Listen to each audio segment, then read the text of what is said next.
조선일보 상임위원장 양보 없는 여당, 법사위원장 이춘석, 예결위원장 한병도. 이분이 이춘석이라고 하는데요. 처음 봅니다. 왜 그러냐? 국회의원들 스타일 중에 나서는 걸 좋아하지 않는 분들이 계세요. 그리고 본인이 맡은 당직 위주로 하시는 분들도 계십니다. 대표적인 인물이 누구냐? 조정식 의원 같은 분. 조정식 의원이 이제 찐명으로 알려지면서 우리가 알게 됐죠. 5선이에요, 5선. 조정식 의원. 오이? 존재감이 없는데 5선. 좀 들여다보면 당 사무 같은 거, 당직을 많이 하고 그런 분들이 대체적으로 좀 그렇고, 그리고 특히 또 이제 전라도 쪽에 있는 분들은 지역구 관리에 더 신경 쓰는 이런 분들이 좀 많이 있습니다. 법사위 간사 김용민, 예결위 간사 이소영 내정됐습니다. 저는 김용민 의원 아니면 서용교 의원이 법사위원장을 해야 된다 이렇게 생각을 했어요.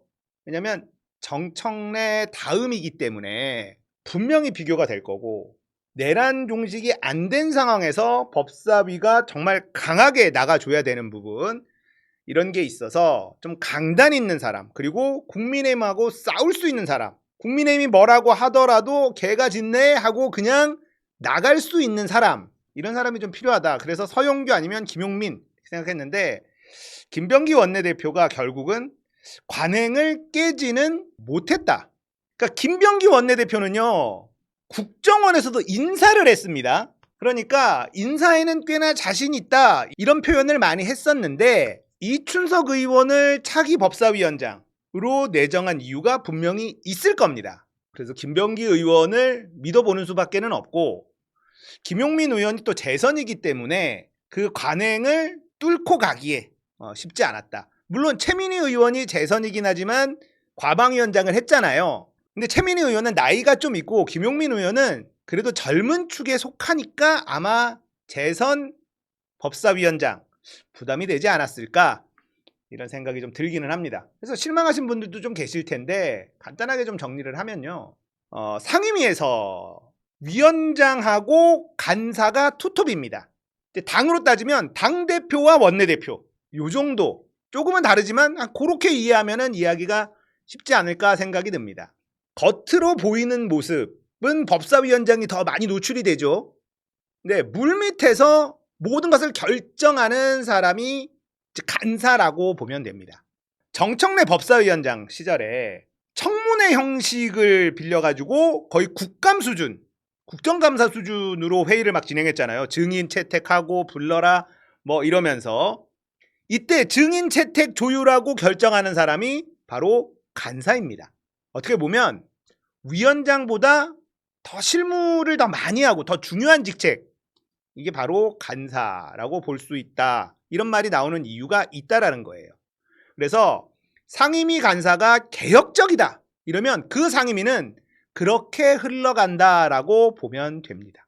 사실 저도 여러분도 김병기 원내대표의 좀 파격을 기대하기는 했는데 아직까지는 관행을 깨기 쉽지 않은 듯하다. 그래도 법사위 간사로 김용민 의원을 임명을 했기 때문에 이건 당원들 눈치를 분명히 보고 있다, 당원들의 뜻을 받드는 모습이다, 이렇게까지 생각할 수 있다고 봐요. 이춘석 의원의 법사위원장 지켜봐야 되겠죠. 김병기 원내대표가 이춘석 의원이라는 어떻게 보면 인지도가 좀 떨어지는, 그래서 국민들이 물음표가 생기는 이런 사람을 법사위원장으로 앉혔다, 의미가 있어야 될 겁니다. 거기다가 문제는요, 전임이 너무 강렬했잖아요. 정청래 의원의 법사위원장이 너무 강렬했기 때문에 쉽지 않을 겁니다. 굉장히 힘들 거예요. 잘해주기를 부탁합니다. 내란을 종식시키기 위해서 법사위가 얼마나 중요한지 우리 모두 알고 있잖아요. 그러다 보니까 아마도 욕을 많이 먹을 거예요, 이춘석 의원. 왜냐? 정청래는 저렇게 안 했는데, 정청래는 저렇게 안 했는데, 정청래라면 이 얘기가 나올 거기 때문에 진짜 이악 물고 세게 해야 돼요. 국민의힘이 뭐라 하든 말든 그냥 밀어붙여야 됩니다. 근데 기존에 했던, 우리가 생각하는 약간 박범계 스타일처럼 들어주고 뭐하고 다 하다 보면은 어렵습니다.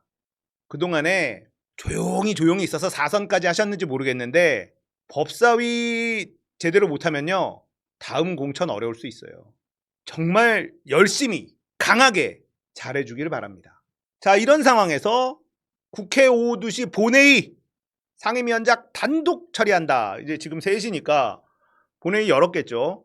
근데 국민의힘에서는 예결위원장은 주는데 다른 상임위원장 본회의 상정하지 말아야 된다. 그러니까 민주당은 까고 있네. 예, 아주 좋습니다. 김병기 원내대표는 우원식 의장을 만나요. 면담을 합니다. 어제 예결위원장도 뽑아야 되고 지금 추경해야 되니까 급하니까 예결위원장 뽑고 법사위원장도 뽑고 지금 상임위원장 뽑아야 되니까 내일 본회의 좀 열어주죠. 국무총리 김민석 총리 후보자도 인준해야 되니까 27일 30일 본회의 열어주죠. 딱 한 거야.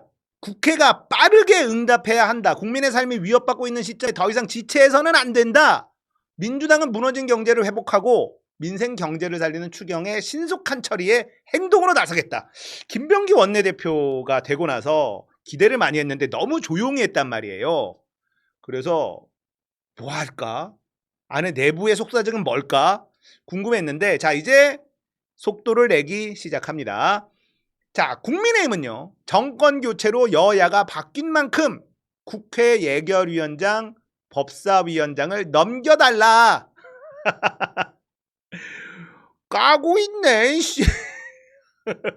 절대 불가. 상임위원장 배분 협상 대상 아닌데. 추경은 매우 중요하니까 그리고 조속히 통과시켜야 되니까 그래. 예결위원장은 니네 줄게. 예결위원장도 원래 우리가 먹어야 되지만 예결위원장은 우리가 양보한다. 그 대신에 법사위뿐 아니라 다른 상임위는 일단 이거 안건 올리지 마. 상정하지 마. 좀 더 협상해봐야 돼. 과거의 오랜 전통으로 국회가 지켜온 원내의 견제와 균형의 원리를 되살릴 수 있게 다시 한번 민주당의 협상을 계속할 것을 촉구한다. 뭐래? 김현정 원내대변인은 입장 변화 없어. 까고 있네. 씨. 견제와 균형? 아니 싫은데? 니들 잘 생각해봐. 국민의힘 니들 숫자로는 견제할 수도 없고 균형을 이룰 수도 없어. 야, 독재다, 입법 독재다. 그래, 입법 독재 할 거야. 그게 입법 독재면 다음 총선에서 니네가 이기겠지. 그때 니들이 해. 그럼 독재 법사위 먹고 다 해. 그럼 그러면 되잖아. 국회는 4년에 한 번씩 국민의 견제를 받아.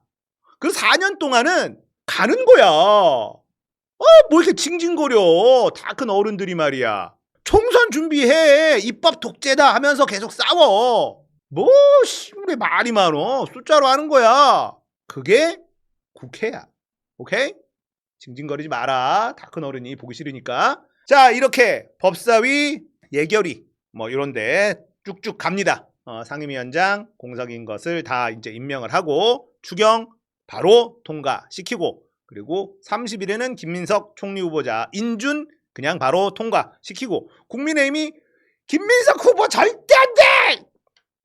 알았어. 투표하면 돼요.